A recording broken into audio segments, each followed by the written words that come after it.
This is the Brooks Landing area,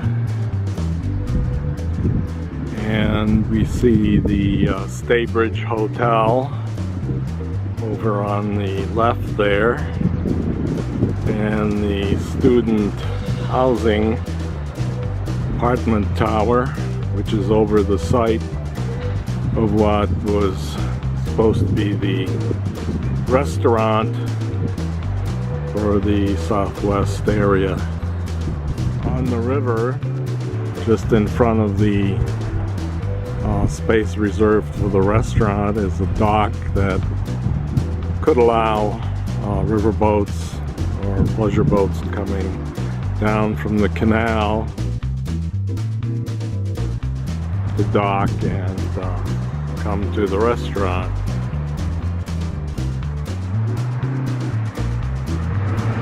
Here's the student dormitories that were built over the space that was going to be for the restaurant. It stayed, the restaurant space has stayed idle for 3 years now. And right near this entrance there's the little amphitheater that was put in as part of the stairs coming up. And then you have the bike trail that goes along the river.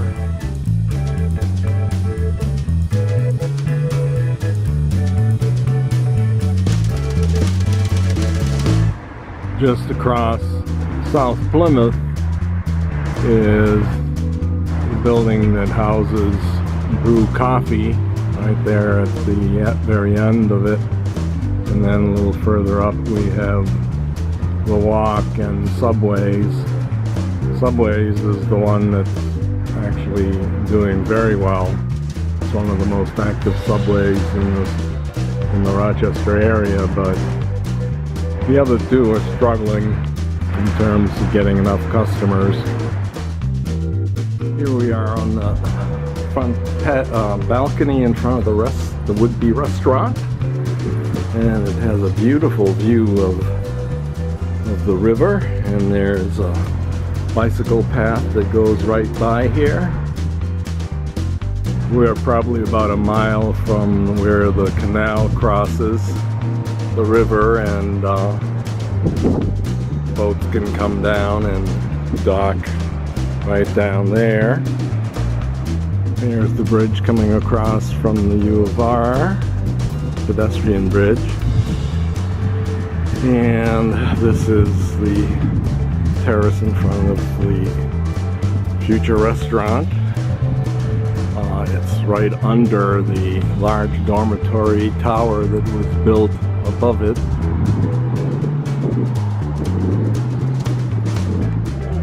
It's a huge space.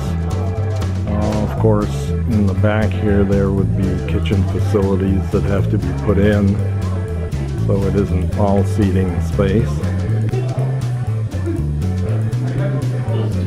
And over in the far side there's an entrance off to the side which comes under the circular tower entrance. Okay, the meeting will get posted online, so if we have any continuing discussion as people come up with ideas over the next few weeks, we can continue the discussion after today. The reason that the Southwest Common Council had asked Ron to come in here today was to try to get people to know what this space looked like, because we've talked a lot about it in the last few years, but we haven't really looked at it. And it's a lot more impressive when you look at the fantastic view you have here, all the potential it has for the neighborhoods. We got a boat landing there. There's the canal just up the river a mile or so. You could have all sorts of benefits if this were a well-functioning restaurant. And for, whatever reason, it's been difficult to find somebody. Very difficult, because we don't have anyone. So we'd like to hear from Ron, what has gone on and where we stand, and maybe he can give a little bit of a background. There's some background that Roseanne brought in here of some of the things that have gone on at Brooks Landing over the years, but this has been open, for 3 years now or so? So getting a restaurant in here is our first choice, and if not, can we think of ways to maybe make it happen, or some alternate application that the community really wants? Because the thing is, we want to make sure that we have a win-win situation for everybody, and that we don't end up with a lot of people who say, there goes another case where we didn't get what we were looking for. So, without further ado, I'll turn it over to Ron to give us some background and present what he has. Hey. Well, John, I'm Ron Christenson, and we own. You got a mic there, don't you, Ron? Yeah. Okay, that's right. I'm Ron Christenson, and Christensen Corporation. Keep it close to your mouth. It's about an inch range. A lot of rules. And we own and develop the hotel over here, the glass building here, and the office building across the street here. So just, I think some of you guys know that, but some kind of background. But what we'd like to talk about today is that maybe some alternate uses for the spaces and what options we might have. You said, we mentioned before here, our intent has always been to put a restaurant in here, but for the last 8 years or so, we've haven't had a whole lot of luck. We've sent out hundreds of flyers and followed up with phone calls. We've gone through 3 leasing agents here, and just haven't had a whole lot of luck. So we're kind of throwing out to see if there's any other alternatives that we can use for this. Could I actually ask a question before you get into alternative uses? Is maybe to give people a little bit more information about what specifically you've done to engage leasing agents and so forth. Who are some of maybe the chains or the different restaurants that you brought in? Okay, just want to make sure that was happening. Okay, thank you. How many square feet is this area? You're getting a little ahead of me here. But the whole idea, we've got about 5,300 square feet interior space here, and another 1,400 square feet of terrace space out here as well.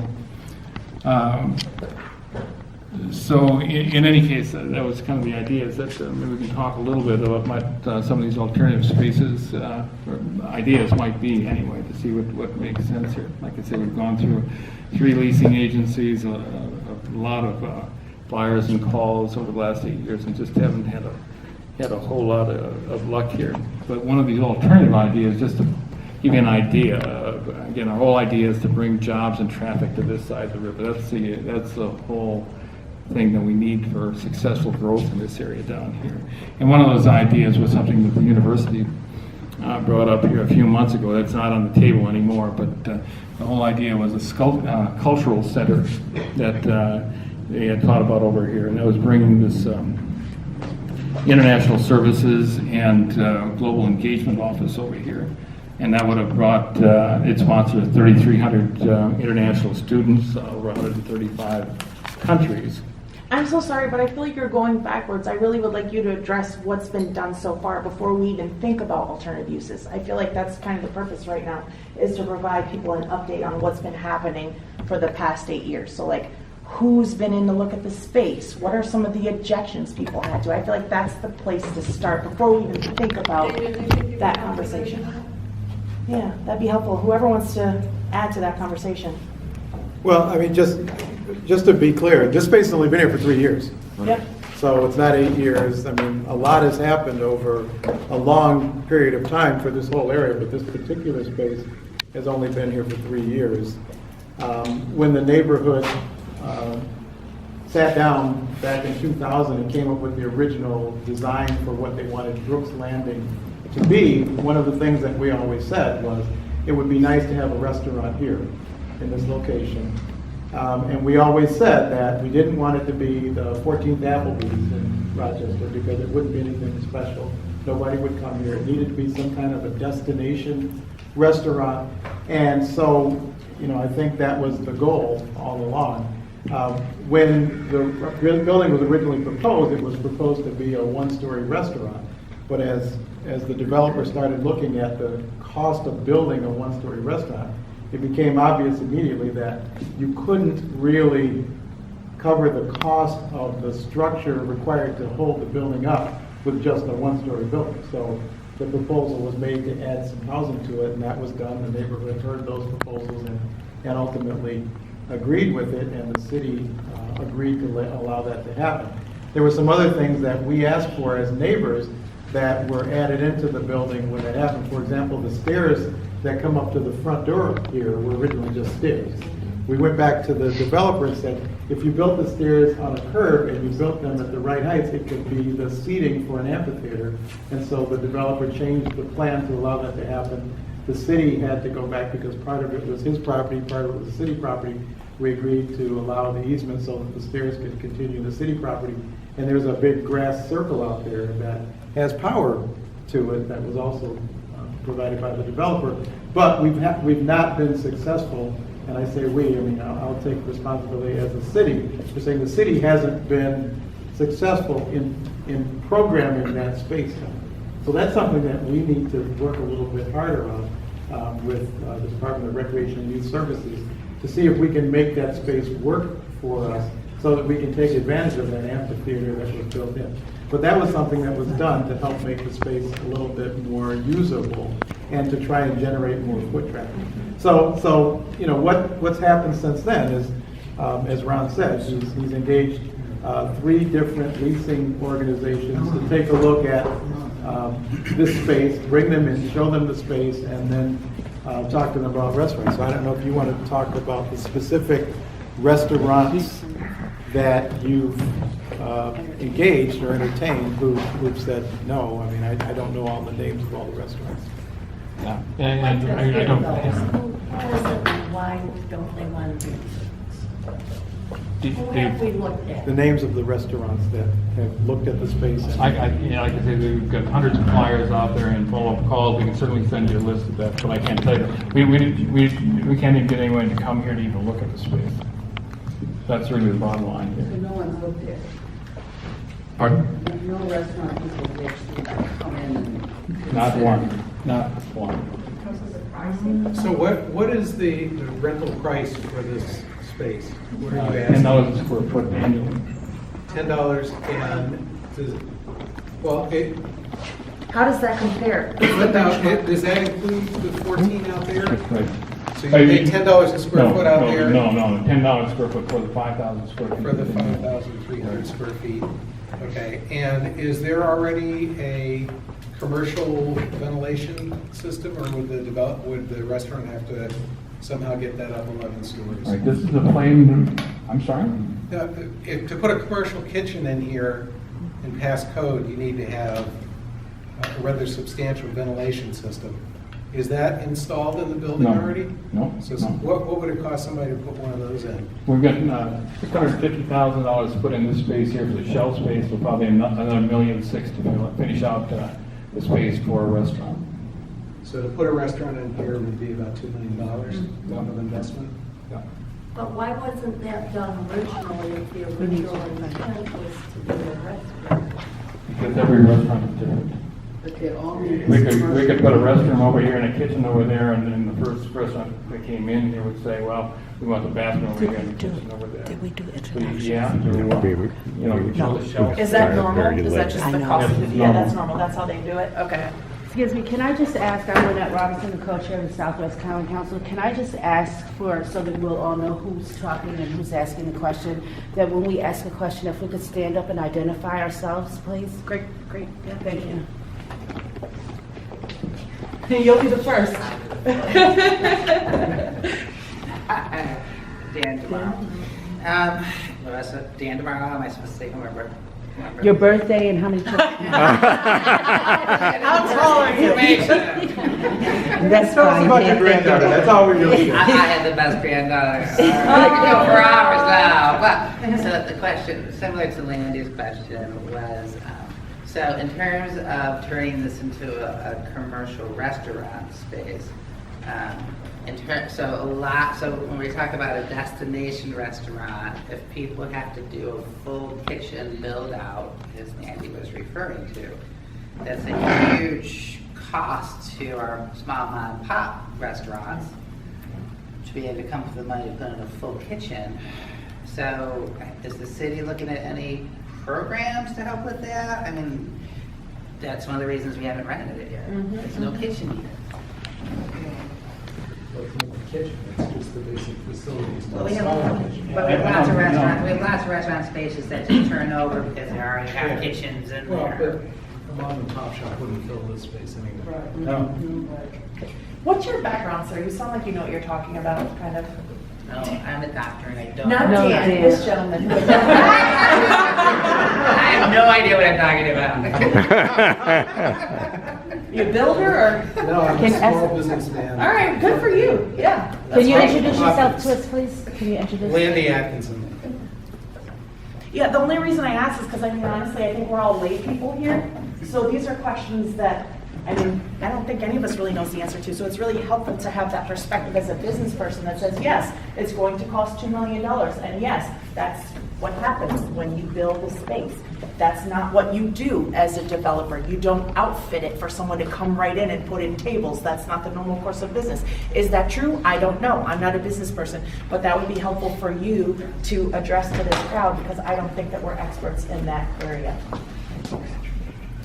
Well, again, you know, every restaurant is different, and, you know, if it's a Mexican restaurant or an Italian restaurant, or they're all gonna be different, and they're gonna all have their different requirements, they're gonna have their own floor plan that's gonna be different. So you give them the shelf space like this, and if they're interested, the key to it is the market, you know, either they make a restaurant work or not. I mean, obviously, the kitchen, all these are all part of the deal here, but, more important than anything is that they've got to know that it's sustainable, that they can come in here and they can make it work. So I'd like to ask a question if I could, please, Ron, because I think there were some audible gasps when you said, we put out a lot of flyers, but no one's seen the space. So what I would like to ask you is, obviously you're getting feedback from potential entrepreneurs that are telling you, I'm not interested in this space. What are the reasons that you're hearing? I think it's really important that people understand what your barriers have been. How much parking would be available to the restaurant? All the parking out here is available for the parking for all of the student parking is across the street down there. So all the parking out here is available for us. So how many spaces is that? And that would be all day and all night, so if somebody, Right. Yeah. You know, I it's on the order of 40-ish? On the order of 20-ish? You know, it's probably in that 40 range. Excuse me. Yeah, just 1 second, please. Colleen asked the question and it was kind of overstepped, so Yeah, can I we guess go back? I didn't quite. So what are the barriers that you're encountering from people who potentially could be interested in the space? Is it an issue of the market? Do they feel there's not a market here? That's What are exactly the it. issues? The Please issue here is explain. that there's no, they don't see a market here. They don't see the demand here. Again, Dana and some of the other, we had 5 restaurants over here across the street. 2 of them failed completely. And we have hundreds of thousands of dollars in there, and they didn't make it. The restaurants we have over there now, again, are struggling to some extent. We, cut our base. We discussed this last time, by 50%, and it's still making it tough to work. So there's no market here. We talked about last time here too that 80% of the patrons to the restaurants across the street are university students and faculty down here. It means 20% of the neighborhood here is patronizing the restaurants that we do have here. That's a problem. I mean, we want a restaurant here, but no one goes to. Ma'am, you have a question? No, I just wanted to make a comment about parking here. My name's Mary, I'm a resident, I live right up the street. I walk here all the time, and in the winter, when the students are here, they're all parking here. I They're don't think, parking here, we're not parking over there, so you would have to probably build another parking lot. no, that isn't true. I mean, we lease for the students parking on the other side that need, on occasion, there may be, for some reason, but that's not, I don't think that's true. Yeah. I beg to differ with you. Well, right now, since there's nobody here, probably nobody's enforcing it. That's right. Right. Because I know that the restaurants across the street during the day don't have much parking because everybody parks there. I come here for lunch a number of times, drive up and down the parking lot, there's no place to park, and there's signs that say you can't park in that student thing without a permit. And U of R police, from what I've heard, they've never, well, actually, they have asked me to move, but I've heard that they're fairly good at enforcing if a non-permitted person parks there, but U of R people can park anywhere they want. That's not their job to enforce those 2-hour places. So during the day at lunchtime, parking even over there is an issue.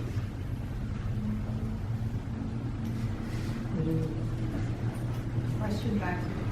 Yes, Mary? Mary Alessandro, I live on South Plymouth Avenue. You know, Mr. Christenson, it takes 5 years for a business to start making money. And I really think that with the variance of the extra floors you were able to put on, and if there were any tax credits, all right, that some of that should come back in a reduced rent, all right? These should not be market rents, and if you try hard enough, you will find somebody. So can I just say something, because I feel like Ron doesn't brag ever?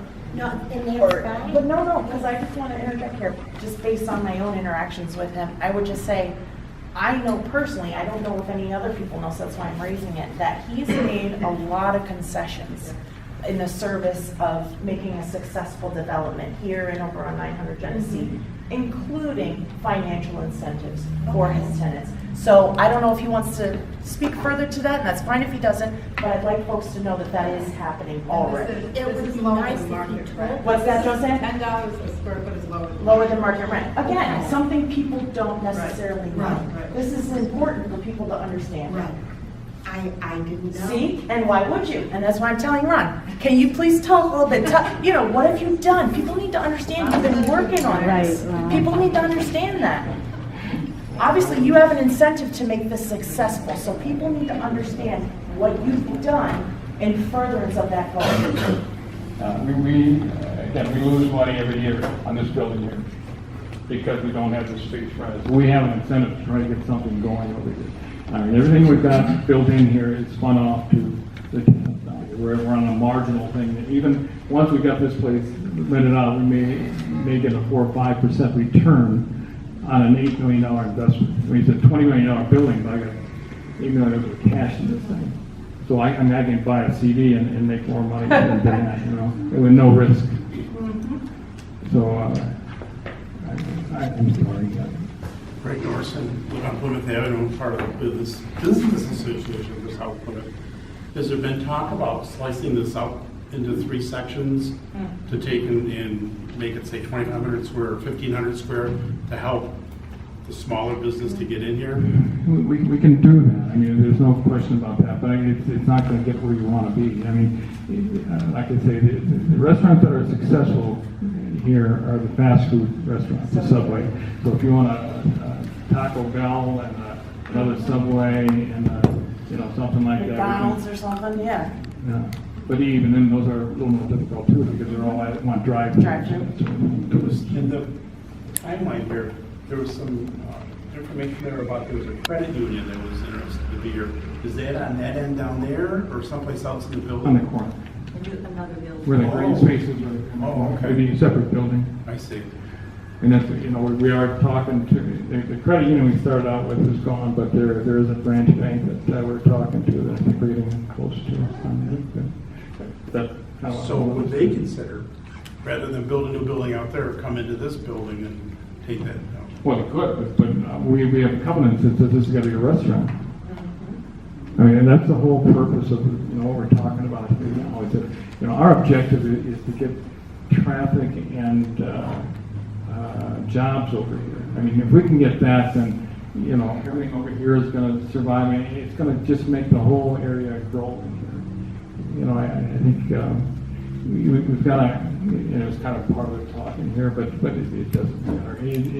The idea is that, all right. Yeah, I'm sorry, I'll give it. Joseph? Oh, okay. I just wanted to see if, because just from having brew coffee over there, is, you know, being over there, just not a lot, but enough to kind of see the traffic flow. You know, and I live in the neighborhood, I'd love to have a restaurant here.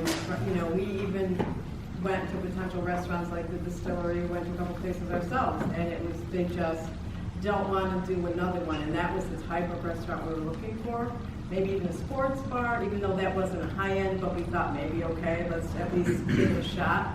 Didn't work, but we, you know, we lose money at the coffee shop. The Rock loses money. There are 2 empty spaces there, and we can't even get 80% of our business is U of R. So even though everybody in the neighborhood wanted a coffee shop, it hasn't really come to fruition that people have seen it as a destination place yet. So maybe more businesses here would, but I do understand. And College Town had the luxury of a team of people trying to get businesses in there. They got their businesses in there. 4 or 5 are closed now. Bar 145 is closed. So what would be the point of doing that here and just getting something here and close it here? To me, that would be worse. So I'm kind of past the restaurant point personally. I understand people aren't, and I get it. But what could we do? Because I'm looking at this like, I'd love to have citizen merchant here. Can this be something that you can use sometimes, the community can use sometimes? You know, you can have it catered by local businesses. Is there some way to make this a win-win? Because I think we have to get out of the restaurant. I just do. I it's funny every day. And the coffee shop. I'm going to take that note. I mean, if we can't keep a coffee shop going, how are you going to keep a restaurant going? How? Josanna, thank you for that. I want to keep that as a step into another part of the discussion, but there are 2 questions here that I'd like to acknowledge, and then I'd like to move into another part of discussion for this evening. So Dan, you had a question? So just to throw it out, a few years ago on our net, we had a whole pop-up day. It was our net trolley stop district, and it was a way to revision that section of our net. It was actually extremely successful. Lots of people came, everybody got to see that section of our net in a different view. So, you know, to throw it out there, why don't we do that here? Why don't we have a day where we have food vendors out there on the patio? People can come and sit. We can fill those 2 bays for a day with pop-up shops so people could come. We could have something down in the area that people could sit and look at. And that way, because a lot of people have no idea actually this is potential. And if you could actually sit out there and have food and watch, we've got the bikes now, we've got other stuff going on, and people could come and actually just envision it. And the city could invite prospective developer, other people who may want to come, and they could see a crowd of people that would be here. And we could actually have a great day and show off the space. I was going to say that I think that's an excellent idea that you raised, Dan, and I know that John DeMont from 19th worked with Joe Roby Davis and then CDC to put together something similar. I can't remember what it was called. It's not He's on Thursday. Something similar that was specific to business, which was really quite successful. This was a few years ago. But something like that would be an amazing idea to really expose more people to the space. So well, to have actually people sit out on the patio at tables and eat. Totally. There's so much potential here. See what it actually looks like. Bonnie, you have a comment? Yeah, I'll introduce myself. My name is Bonnie Mayer, and I live in the community down the street called Cornhill. We have had restaurants down there for 20 years, and if you go by quickly, you might be able to see which restaurant is there today, because tomorrow there will be another restaurant there. The only one that has really kind of stayed is Panzari's, because it is small, it's kind of community, it's affordable, it doesn't have this much space. The rest of the places, wing, wing, wing. I have written articles for the Gazette on, I think, 20 restaurants there in the 20 years. It's very difficult. This size space is enormous. We are downtown, and people can come downtown. We're part of the, you know, advertising for the convention center, for everybody else. We have the festival, we have, you know, all the rest of this kind of stuff, and we have not been able to keep restaurants that are half the size of this. I really, I think it's remarkable that, I know we've got a thing that you have to have a restaurant here, but let's be serious. This is an enormous amount of space for anybody to come in here. The only restaurant I think that has been consistent and has nobody even know, they don't advertise, is Rooney's. Because it's a high-end restaurant, people will go there no matter what. You don't even know where it is, do you? Around the corner from my house, Bonnie. That's been there for a long time. But it's very, very difficult to get a restaurant in here that could support the kind of financial investment that somebody's going to have to put into this size space. That's, I mean, I don't care what it is. And you'd have to sell a hell of a lot of tacos. So thank you all for like those tacos. comments. And so there's a couple of things that using the second half of this meeting, and I do apologize for being late. I was taking an online class that I have to pass a test to get a license for, but there's three things that came out of this conversation that I definitely want to focus in on for the second half of our meeting. And I think that will address what you talked about, Dan. But Josiah, you mentioned the economic impact that a restaurant of any size would have on our existing community restaurants. These are small restaurants, they're struggling, and the people just aren't there. They're here during school season, and after school season, they're not here. The parking is, the students are used to taking this parking now. How to get them out of here, I don't know. Protocol is to turn your cell phone off before the meeting. And so that's a big issue. We do not want to run our community businesses out for a box restaurant. We just don't want to do that. And so they won't come because we don't have the parking or the people to support it. And the way our street is to come to this corner, that intersection is already dangerous enough. And I'm just sharing my opinions. But if you don't think it is, and you get a restaurant here, then please be my guest. So, Josana, that's what I want to introduce, to acknowledge that what you talked about. What you talked about, Dan, brings us to why we're here tonight. And this leads into what you're asking, and we've brought everyone here tonight to understand where we are and what Ron has done and what others have done, Josana, what Dan, what Colleen and the U of R have done, what we've done to try to support the contractual agreement, if you want to call it that, from the initial build out of this property with the 19th Ward and other community associations in the Southwest. Those ideas were probably good ideas at that time. We did not have the same number of people. We did not have the same traffic problems. But now there's something new that we need to address. So we're here to talk about that. We've heard the issues. Now we can give suggestions for resolution. Maybe, I'm sorry, Colleen. No, it's okay. If you don't mind, Shirley, when you're done speaking, though, I would like to just take literally 2 minutes to address it from the U of R perspective. Sure, absolutely. So, Colleen, you know, I am aging. You really can't do that to me.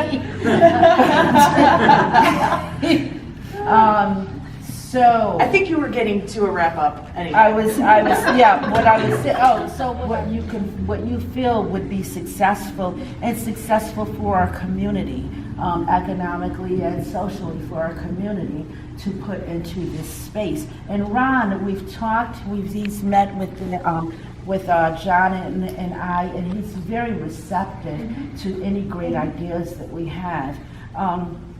And then we do need to move into a bigger community forum and have more people come in. I do know that there's at least one great suggestion that I've heard, and I'd like to address that suggestion before we address with you. Mm-hmm. And the last thing that I'd like to mention in this part of this forum is that When this location was designed and it was built and it was approved with the community, there was also community art that was to go along with this.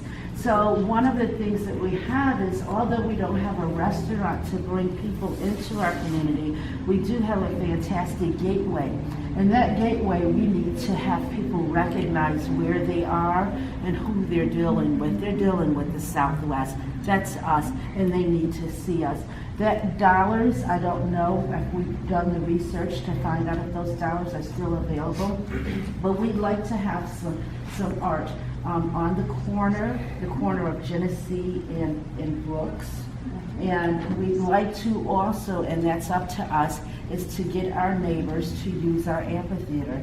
It was built for us to use. We asked for it. Now we need to use it. We can't just keep asking for stuff and walking away and then come back and asking and asking and asking and whining and crying and demanding and then walking away. If we ask and we get it, then we need to use it. It's there. We need to use it. We have singers and plays and everything. That is a beautiful amphitheater. I just walked up the steps and it's wonderful. We need to use that. And I would suggest that we ask for the art at the corner, a substantial piece of art, so that when people drive through the Southwest, that they will know where they are and they will be proud to have driven through our community.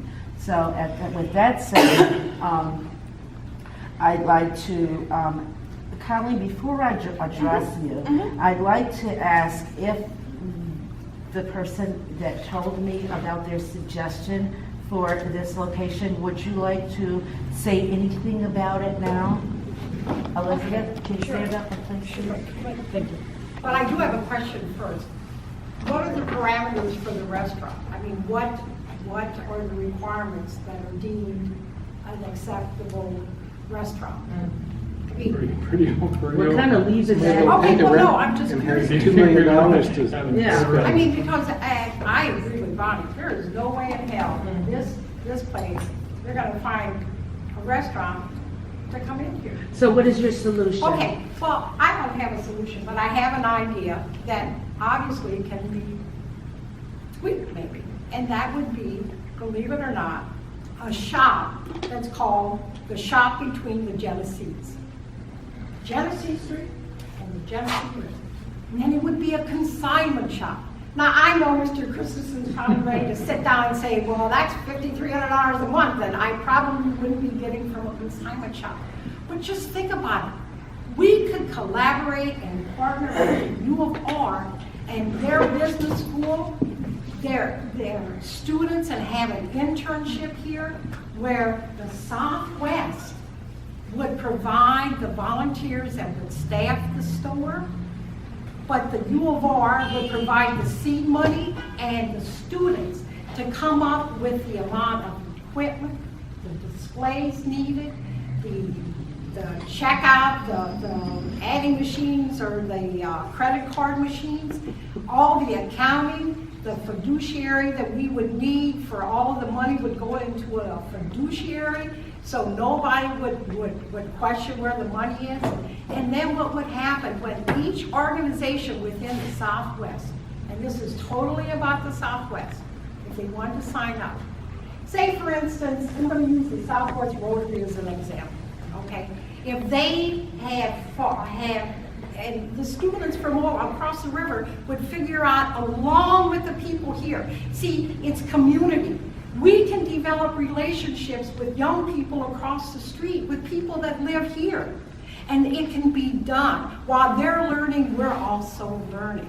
So if they come up with volunteers or whomever, with a staffing of a calendar, where say the Southwest Rotary will work 40 hours in a month, okay? And nobody gets paid except people come in and bring their consignment item that they want to sell. Something that they forgot about in their attic or their closet. There are a lot of us that are not that tech savvy. So eBay is a little bit difficult for us. However, we could take that item into the consignment shop and perhaps we would use 50%. We could literally help people come up with fund money or money for RG&E for the winter months, okay? I don't want to take up too much more of So, your time. Ron, just to move us along. Okay. I mean, I think that's a great idea, but don't you have spaces in that building for a smaller kind of consignment, maybe something like that? I'm gonna Right get it. there? Okay, except, may I just say this? Big. It's just two things. First of all, we could use the amphitheater for a fashion show that would coordinate the two, but the other thing, we could use the shop on the Genesee's with a small restaurant, coffee shop in the book area. We can't get people to our coffee shop. Why would we put another? No, what I'm saying is, no, and I'm not trying to take business away. No, I don't. No,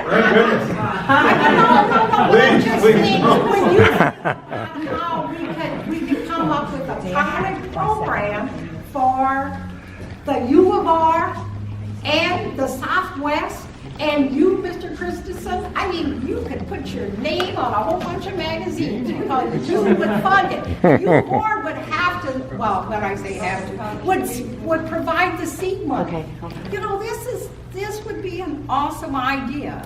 And the Southwest County Council could be the driver. Thank you, Elizabeth. So with that, you just rolled into Colleen, coming Yes, that to was a give us good a report. segue. Thank you, Elizabeth. So most of you all know, for those who don't, I am Colleen McCarthy. I'm the Director of Local Government and Community Relations for the University of Rochester.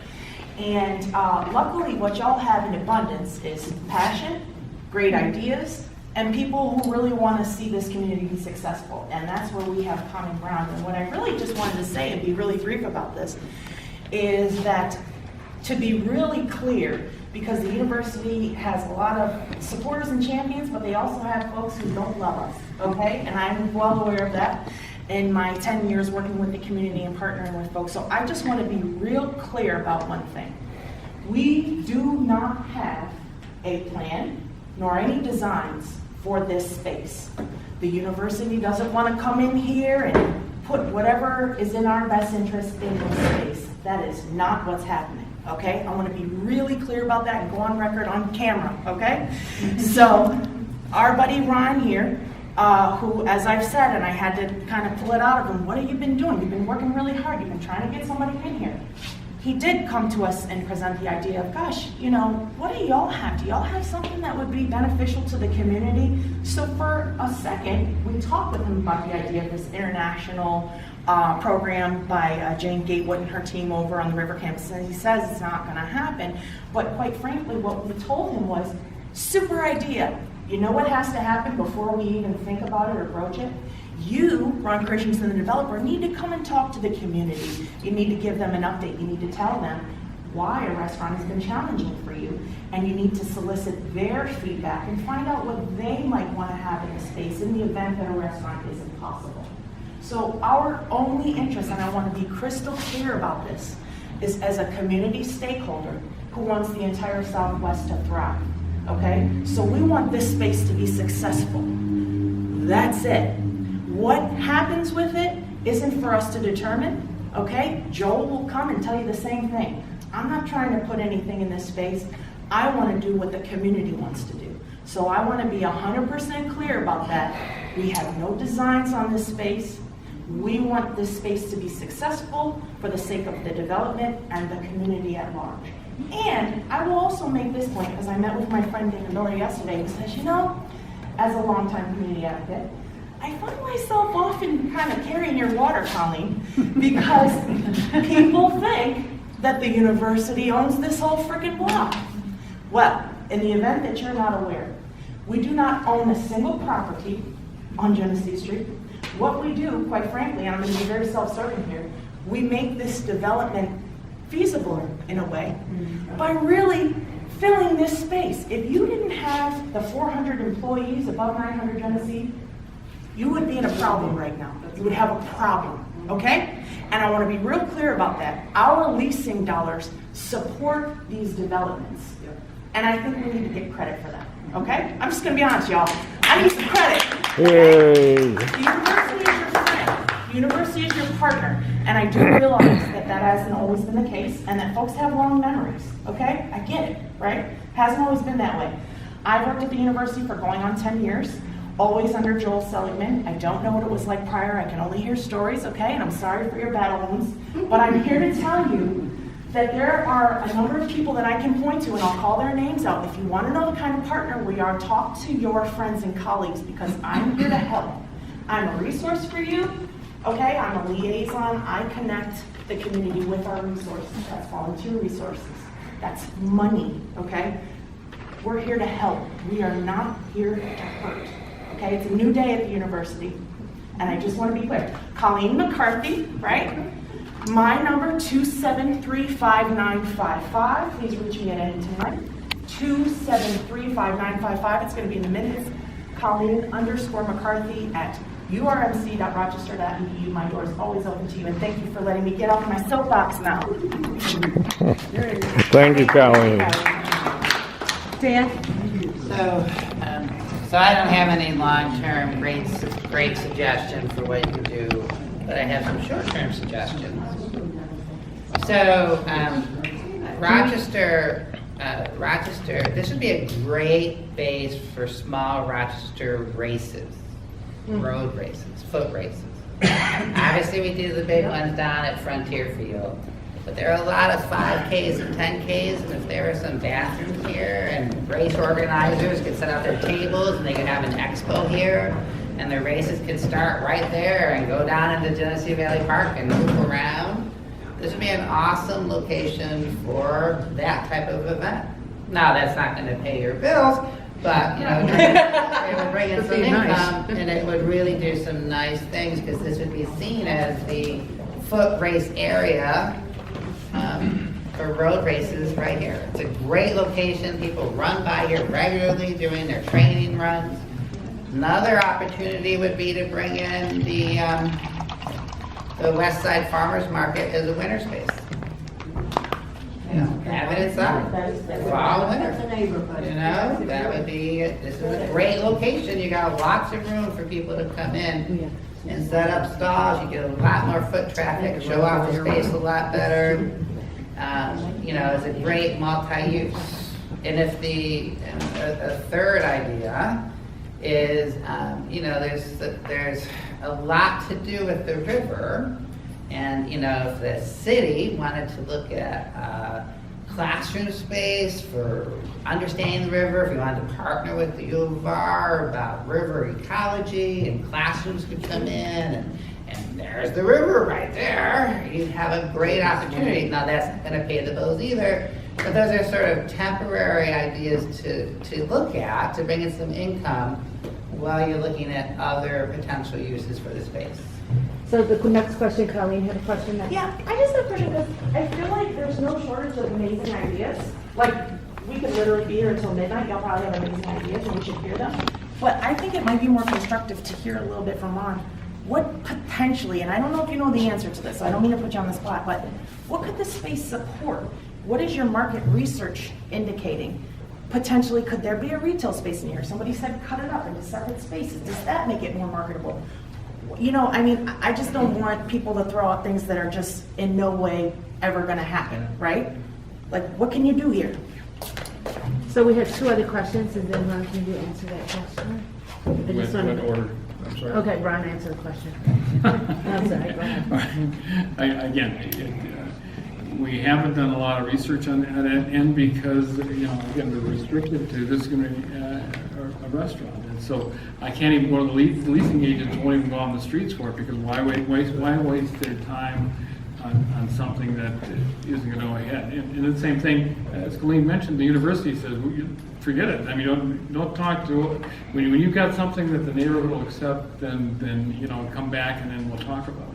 So that Would was it be the purpose. helpful to have a market study maybe by Simon School? Would that be useful in any way, or you've already done it? No, we haven't. You know, Okay. again, we strictly the restaurant is Yes, coming. okay. But I think you'd find that again, the things that are going to work, and again, this is part of the discussion that I have, and Colleen just hit it on the head here too, is the you know, we've got great neighbors here with the university across the street, and instead of, you know, shutting them out as we've done a lot in the past here, it's a time to take, you know, listen to some of the ideas that they've got and partner with them on that. Not only the university, but other people here too. We need to partner with some of these guys to make it work, because otherwise we're not going to go anyplace. piece. The restaurant thing is gonna be real tough. It's been real tough. We've had a lot of failures and problems over here.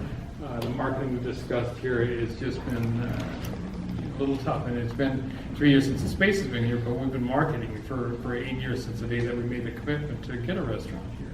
It's just, probably not gonna work real well. We've just gotta find alternatives, but I've gotta get from you guys here the blessing to look for alternate ideas. So, but again, what are the categories, Ron? What are the categories? Well, Retail, what is it? I Give them can't- some idea what they But can. isn't gonna be any kind of retail or, the possibilities are, we talked a little bit about maybe a buffet type restaurant, and share we've got our event center here, that we can bring that over here. Use the microphone, I'm like missing Oh, some of this. I mean, some of the ideas that we had talked about was, we've got some opportunity of expanding the event center over at the hotel. I mean, we've got a need for that. And if we can build in a buffet type restaurant that we could control, and maybe a combination of a grab and go and a buffet type restaurant, and the event center thing could work, but it's a high risk deal, and it's not the business that we're in, but I mean, we're kind of pushed into a corner here. We haven't got a whole lot of options here. The other thing is exactly what we talked about with the university some time ago, this whole cultural center. We could not have lost on that deal. That would have been perfect. I mean, they were, they served 3,300 students on 135 different companies. They bring 40 people here, staff and customers over on this side of the river every day. During the graduation and the summer moving events, they bring hundreds of people here for days on end here at this side. It was really a win deal. We have people here that be drinking coffee at Dana's restaurant and having some Subway sandwiches, and I mean, it was, but we couldn't even present it because, again, we don't have that opportunity. So. Wait, we have a question.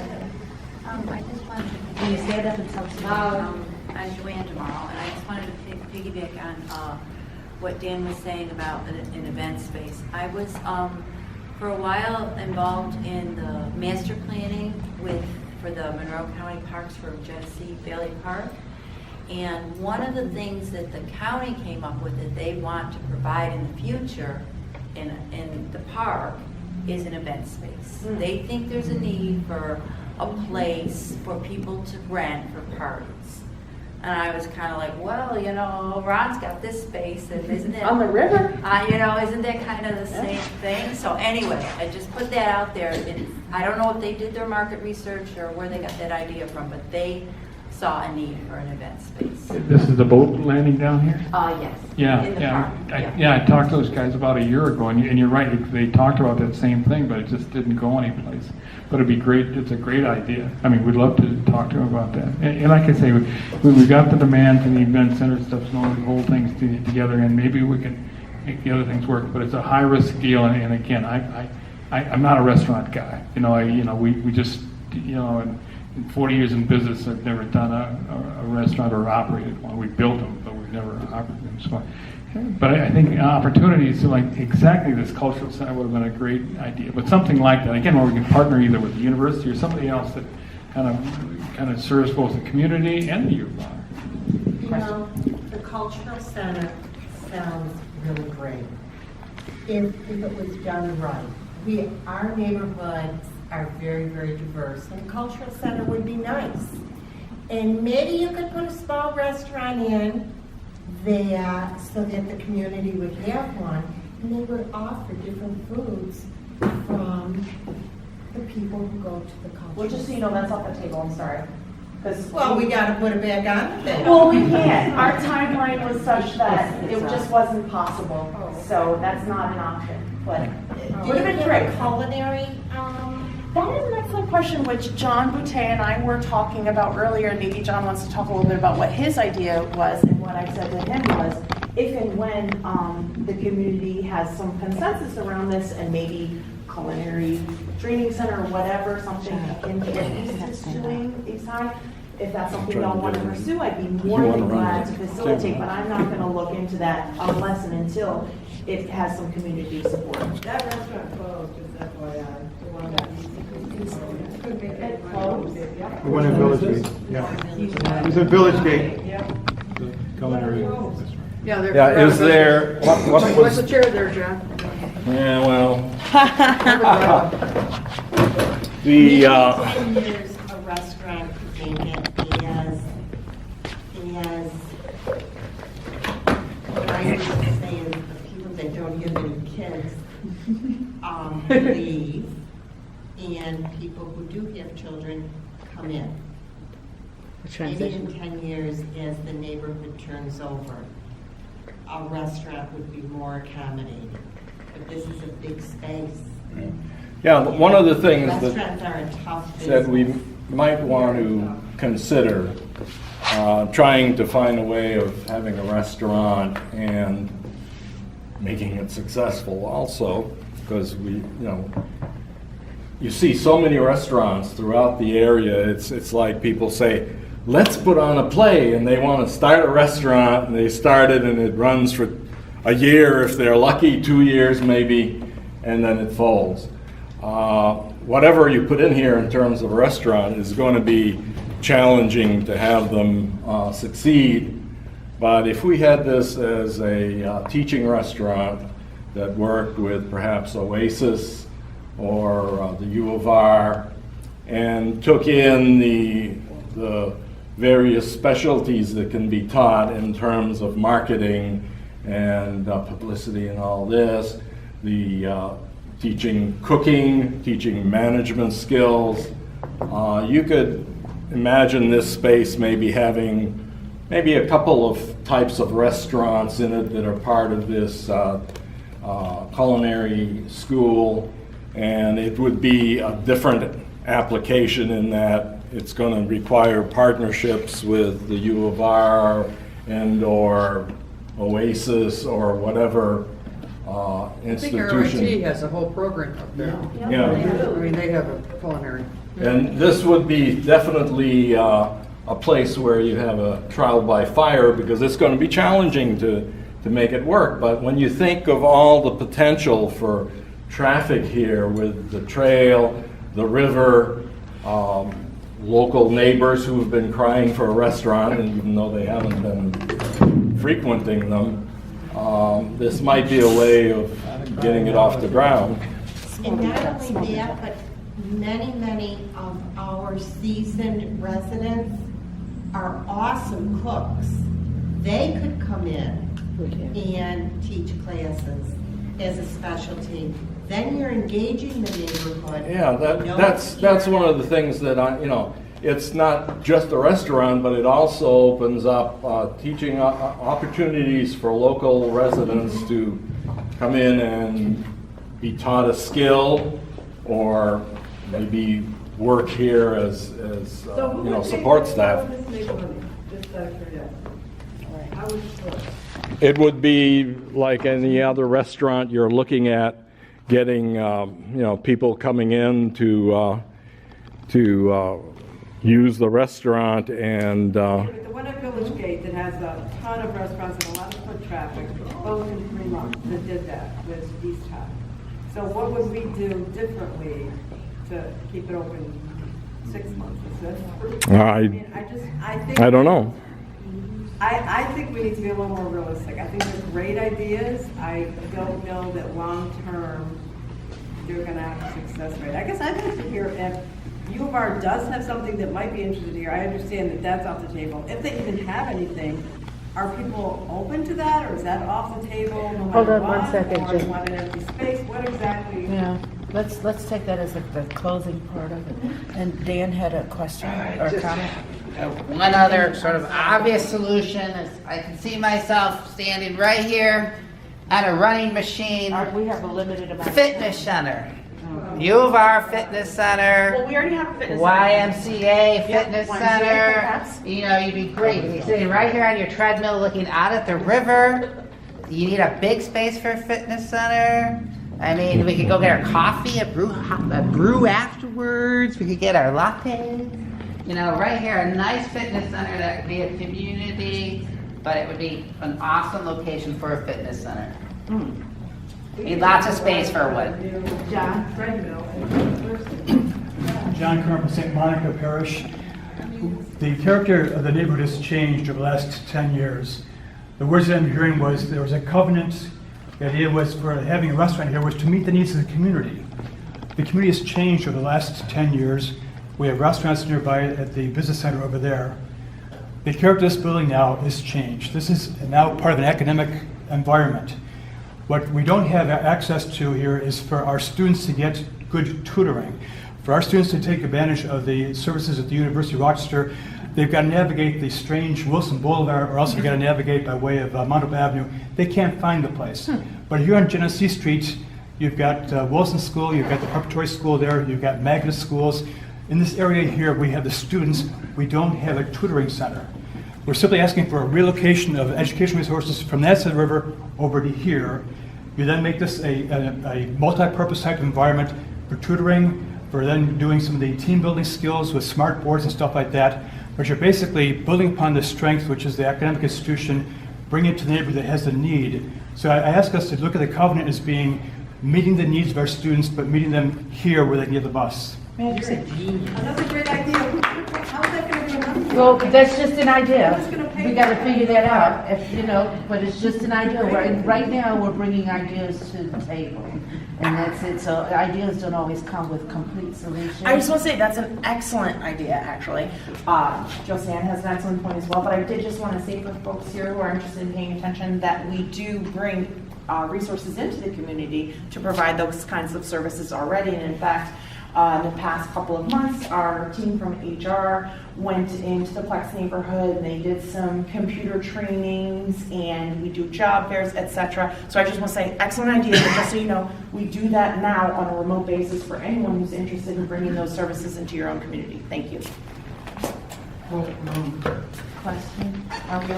Please, Dan. Would that overlap, or would it be in competition with the tutoring that goes on at the Arnett Library? There's never any competition when it comes to educating children. Never. There's Okay, never so- enough. Well, I didn't mean it in that way. I understand what you're saying, but yeah, no, there's no Would it, competition. impinge on the number of people who are going to the Arnett? No. They need to go to both then. Okay. Yeah. The smarter you are, the better our community is. Jenny Ross, 19th Ward. So it breaks my heart to give up the idea of a restaurant in this beautiful space. But it breaks my heart to come in and see it still sitting there empty. And I think we do have to figure out a way around that problem and open up. I think this is not where we can do it. We can't like take a vote tonight. But we need to figure out how to open up the opportunities for this space. Yeah, I agree with you, and I think that, does anyone else have any questions or comments or concerns? Yes? Just one, I think we were talking about the culinary studies and doing that, it's probably a more natural fit with MCC than with U of R or RIT. Because MCC is already working on the street at the Wilson Foundation Academy. There's students from the Wilson Foundation who are going to be at MCC as well, which is the downtown campus, but if there were culinary offerings, they could do it here. Is there a deadline on this? Well, he's got. Well, no, but I'm just saying, is there, okay, so is there a working deadline? We've got, again, it's been open vacant for 3 years. We'd like to get it. We're losing money every year and going to start losing more and more money every year. We got some of an abatement which we spun off for the space here and for the U of R space up here too. But now we've got increments where the taxes are going to start going up substantially. So the sooner we get somebody in here and get something established, the better. So you need someone with deep pockets. I'm sorry? You need someone with deep pockets. I mean, let's be real about this money thing. you need someone with deep pockets, so, because people can have great ideas, but they need money to move in here. That's the bottom line. And a restaurant, you know, they have this saying, if you want to get back in your enemy, encourage them to open a restaurant. Seriously. That's right. It's just true. Yeah, I think it was shocking when that East High School project failed Yes. at the Village Gate, because, gee, you have to walk right by that to get the Salinas and lentils, and it's a restaurant place. People come there to eat. And the kids were great, the food was good, but boy, it didn't last that long in the culinary, as a culinary facility. And I think East High School has a very good reputation for really being really good. I also really want to say, is you really are forgetting RIT has a major culinary effort out there and hotel management and so forth and so on, so if you want to do something. But this is a very big space, and I think that we need to do whatever we need to do as a community to help this builder out in terms of not continuing to demand that this be a restaurant. It it needs to be a part of a restaurant, but this is a big space for a restaurant. See, and I just sort of disagree with you. I don't think it's about him. I think it's about our community. Well, I mean, it's he's holding the bag at this moment. Okay, He's holding the bag, yeah. He made the decision, and the community negotiated this space so he could have this. So it's not like, I mean, I know your season, you know exactly what you're doing. So you knew what you were doing when you agreed to this. So that's kind of like what we're here for tonight is to understand where we are right now today and how to move forward. That's where we are here today. So Eleanor didn't come to us, we went to him. I just Yeah. want to put that out there. He Thank did not you. come saying, I So want to Eleanor has a question. structure here. So, going forward, could we schedule some kind of forum where we're bringing in the U of R and we are bringing in RIT, since that could be a possibility? Yeah, so Dan's gone, and I wanted to get your thoughts on his suggestion as to having like a soiree here where we are inviting additional people from the community to come in, and then at that point, you know, the U of R could come, the RIT could come, and maybe if you submit, you know, suggestions that we could actually present at that time. That's just what I'm thinking off the top. Does anyone have any comments about that? Yeah. Okay, so I think that's what the Southwest County Council.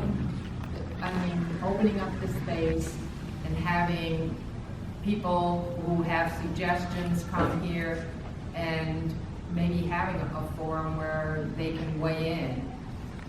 they need people with money. So then maybe we'll get people with money. That's the object. That's the only way we Not can the get money that workers. done. I mean, Well, I We think have to that invite people you in. should begin and invite the people who own businesses in the 19th Ward, Cornhill, and down here in South Plymouth. Keep them together and network and brainstorm.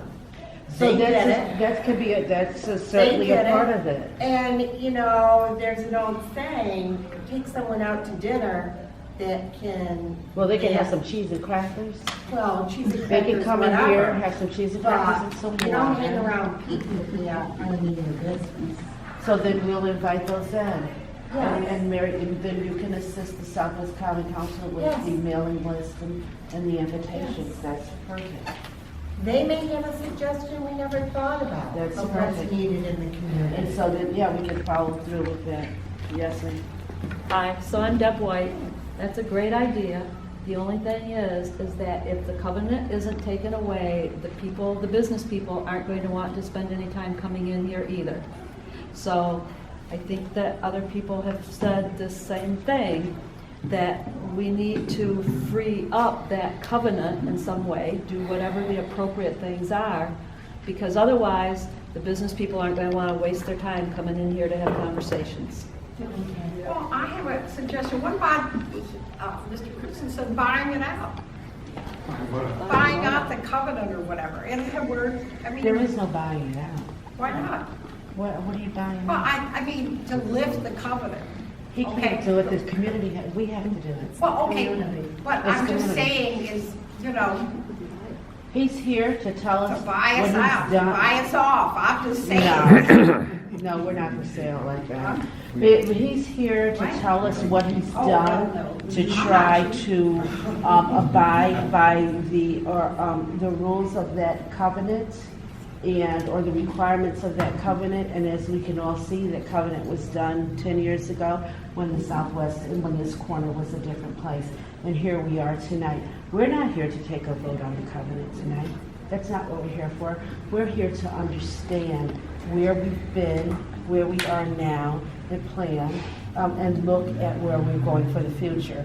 Our next step is to have the event and invite the business people from the areas that are thoroughfares, and invite them in, and to really come up with some kind of a solution that will benefit the community. Of course, it's important that Mr. Christensen gets his money out of this building, but our first and foremost for us is to make sure that we're taking care of our community. So hopefully we will cover both issues at one time. We should be able to do that. That's building relationship. That's with our developer, who, by the way, had he not come in, regardless of what you think about a person that's in this type of business to make this money, if that empty gas station and that lot was still sitting right here with the weeds growing where you couldn't even see the river, and all those buildings that were boarded up were still here, then what will we be talking about right now today? I don't know, I think you should ask Mr. Bradford, who used to own some of the buildings across the street. Well, That's all right. I don't know what his opinion is, but they're certainly not the type of buildings that I would want to have in my community. Could you use a microphone, please? Okay, well, actually, it's in closing. It's 7:33, we're now 3 minutes over our time. We had set to 8 o'clock if necessary on the latest okay. note. I would maybe say one thing that would be a nice closing note too. Sure. If you don't mind. I've been talking a lot, y'all. So I was just talking to some of your neighbors out there, Dan and Joanne and Sheila, and I'm just gonna reiterate what I said to them. Totally transparent, right? You guys, if you can't all get on the same page about what you want in this space, it doesn't matter what resources you have, the university, Swan, whatever y'all have in this neighborhood that could help, that could be beneficial, it's not gonna matter. I'm just being honest with you. The university is not gonna touch this space with a 10-foot pole unless and until the community gets on the same page about what it is that they want. So the more that there's bickering and fighting and whatever else, and it should be this, no, it should be this, that's fine. You can do that for another 3, 4, 5, 10 years if you want. Excuse me, that's not. No, I'm just telling you. Okay. Well, you haven't been in some of these meetings. Not at all. This has been very constructive, very constructive. Yeah, but why is that on the table right now? Why is what on the table? What you're saying, what Yeah. you just laid on this room is Yeah. like, nobody saw that here tonight. Why is that even on, why is that coming out? What is what coming out? I don't Why understand. are you saying that there's bickering? You don't No. know. Well, You I'll be did. honest. I did say it, and I endorse it. There is bickering in the Southwest. For sure. Not here. But Not here. Not here. This has been a wonderful experience. I didn't mean in relationship to tonight. This has been great. I think there's been wonderful ideas brought to the table. All I'm saying, and I guess I should have added that as context because that's what I said out there, but I kind of didn't want to be confrontational. But honestly, what I see personally, not speaking on behalf of the university, but as a person who's involved in community work, what I see is that the Southwest community is rather disjointed right now. You have amazing neighborhood organizations individually, 19th Ward, COPS, Flex. You guys do great work in your neighborhoods. Together, I'm not sure that you're speaking with one voice. I don't see it. Maybe I'm missing it. But at least on this space. Really early in these discussions to Absolutely. put this on the table. No, Then I don't you really think so. should stop right there Respectfully, right now. no, respectfully, I don't think so at all. I'm just being honest with what it is that I see. And you can disagree, and that's fine. But what I'm telling you honestly as a stakeholder and as someone who's involved on the outside looking in, who's not going to make a decision about this space, okay? What I'm seeing is you have a gentleman who came in here who's not from Rochester, who's not in our community, who's invested tons and tons of money here, and it's difficult for him. He wants to have something here. He'd love to have a restaurant here. I'm not pointing the finger, I'm not blaming, none of that. All I'm saying is, respectfully and honestly, unless and until y'all get on the same page about what you want in here, no one's gonna do anything, because we don't wanna get involved in that. We don't wanna get involved in that fight. I'm just being honest. That's what's happening. We all want something community. Absolutely. Yeah. So we're all on the same page. I think so We want too. something community. But what is it? What is it? What would Excuse me, you allow? just I understand exactly what Colleen was saying, because there's a lot that has happened in the back office just to get to here today, and it has not been very nice at all. And it doesn't need to come out, because that's like dirty laundry that stays in the basement. But and she made a comment about it, but here this meeting has been very this meeting has been very peaceful. It has been, Dane, I'll get to you in just a second. It has been there are a lot of great ideas. There is a unity in this room today that unfortunately in the Southwest, when we have community meetings, we don't have the pleasure of having a meeting on this magnitude with this kind of kindness. And as I said, that probably some of you didn't hear me, is that there was a lot of work that was done just to get to tonight. And some of the response and the emails that Colleen and myself received from those that she just described were really very heart-wrenching and very not kind. So unfortunately, it came out in her conversation, but it was not directed Not at all. towards Please this be meeting completely tonight. clear. Y'all are amazing. I mean, But I'm everybody. going to tell you some stuff. Whatever neighborhood you're in, if you're a neighbor that's interested in the community, you're awesome. John Curran, Eleanor Coleman, Joe San Reeves, Dana Miller, Elizabeth Doucette, Mary D'Alessandro, Greg, you guys are working. I get it. Nobody is denigrating your efforts. So please be clear that what I'm saying is that the university, who's gun shy, right? We don't want to get involved and weighing into stuff that people are not. No, you guys figure out what you want. If you invite the university to come in and have a programmatic space here, great. Well, let's look at that. If you want to hold out for a restaurant, great. Let's help you get a restaurant. Whatever it is, we just want to help. That's all I'm saying. We're not in control of this, but you guys are in control. You are in the driver's seat, which is precisely where you want to be. So drive the bus, y'all. Drive that bus. That's what I'm telling you. Okay? Okay, one question I have for Ron is, we've been talking a lot about any changes to the covenant, but some of the suggestions that were thrown out today to get people here so that they get to see what the space is like, like the West Side Farmers Market perhaps holding some of its fall and winter sessions here. If they're not paying rent or it's not a transactional situation, just doing it to draw people here and get them talking about what this space is like, is that something that needs any contractual changes? I don't think that's really going to work. I mean, the people you need to get to are the guys, the real estate guys, and the individual companies. Could you use the microphone? I'll use the microphone. The key. You gotta yell like me, Ron. All right. The key to these things is to get to the right people.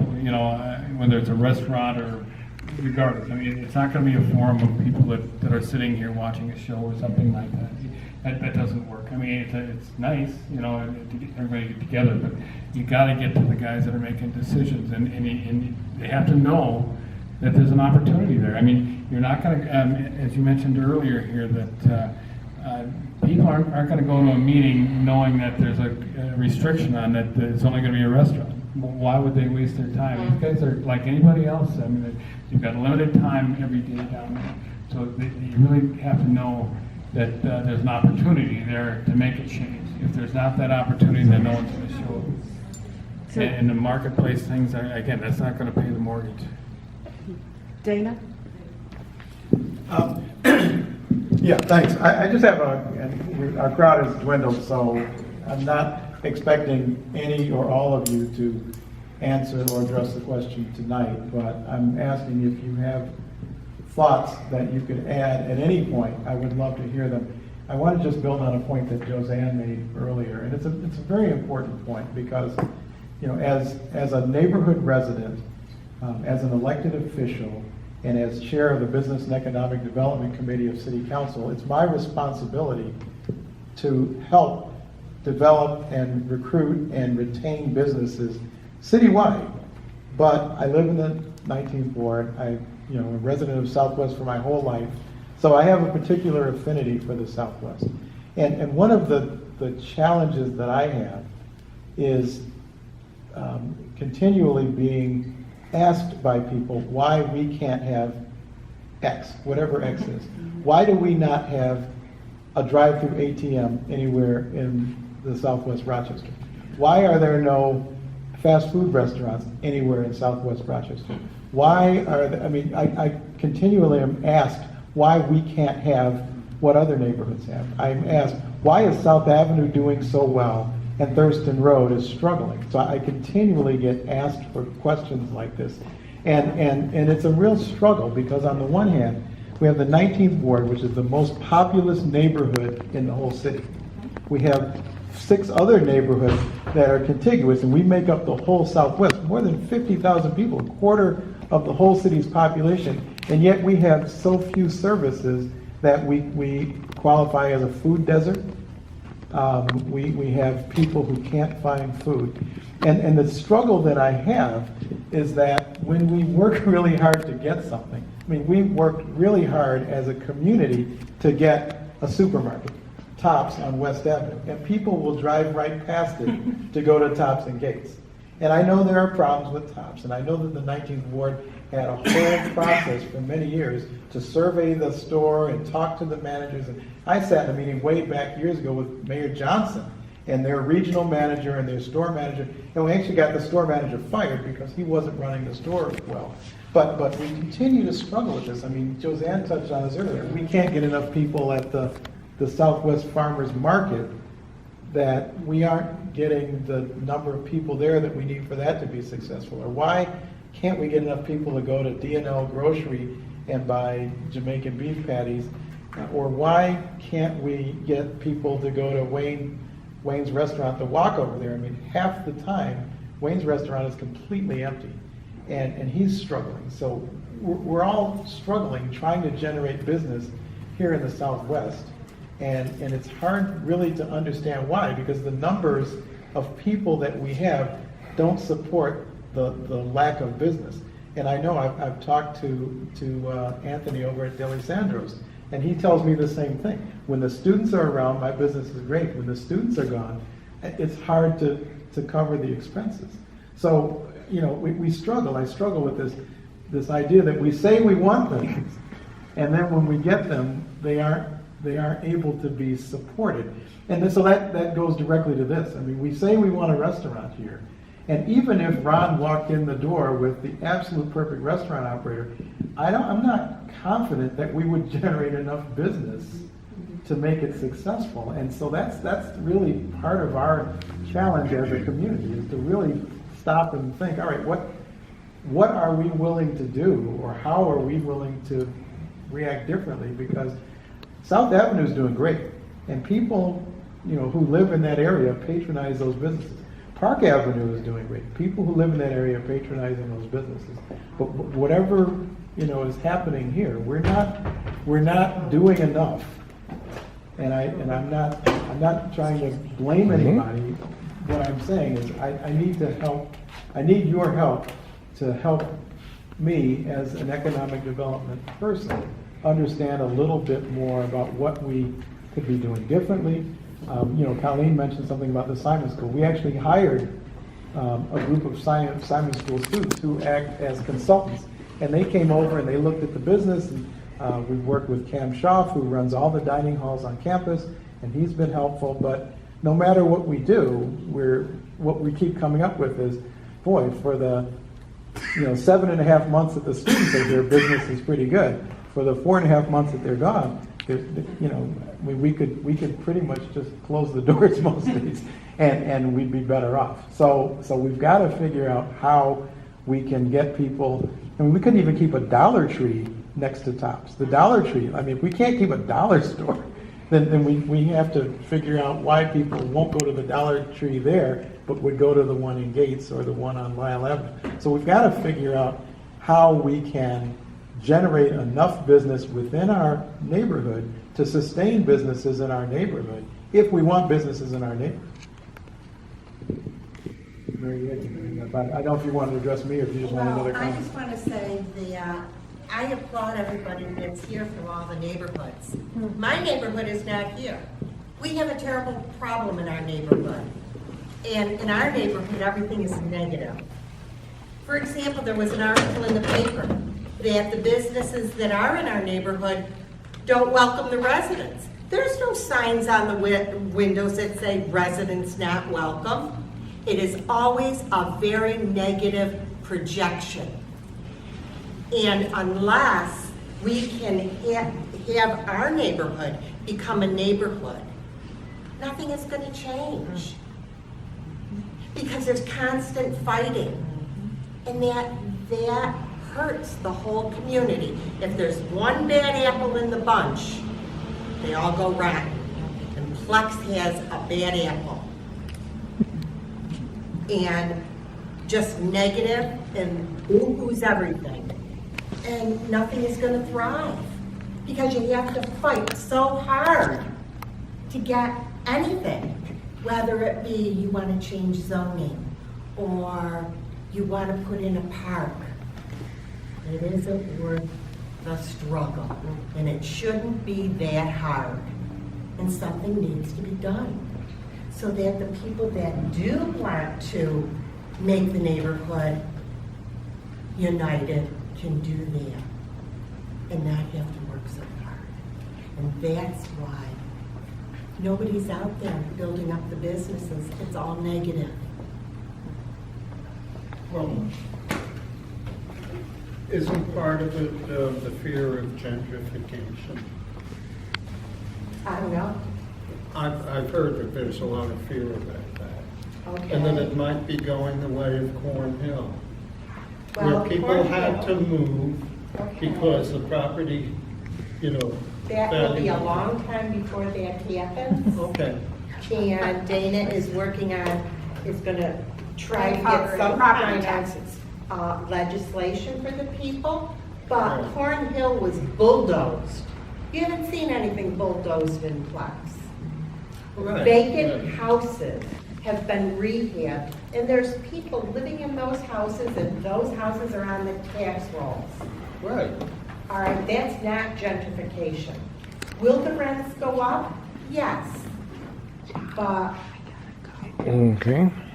that's all I really want to say. Yeah, well, I think that's maybe something we're going to have to deal with, but it's a little bit off the Correct. topic. But one of the things that I wanted to point out when I was talking about the getting the West Side Farmers Market to perhaps occupy the space is to get something that draws community people together in this area. Because you saw today, we didn't have a terrible showing, but you certainly would have liked to have seen 2 or 3 times as many people here to discuss this issue. And I think that might be a way to get people in and talking about what do they want to do with this place. It isn't going to just be West Side Farmers Market unless it's available for peanuts, but if we can get people looking at it and thinking about where to go from here, that might be something to consider.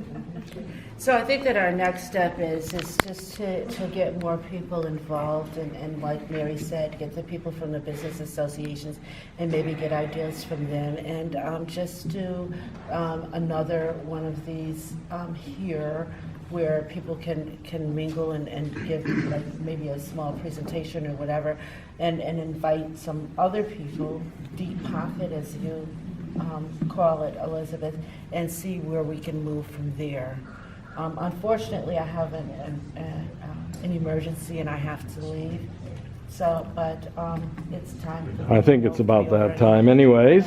And so if you have any comments or concerns, you can please contact me or contact us on location 19. We'll be posting the minutes from the meeting, and everybody is invited to look at it on location 19.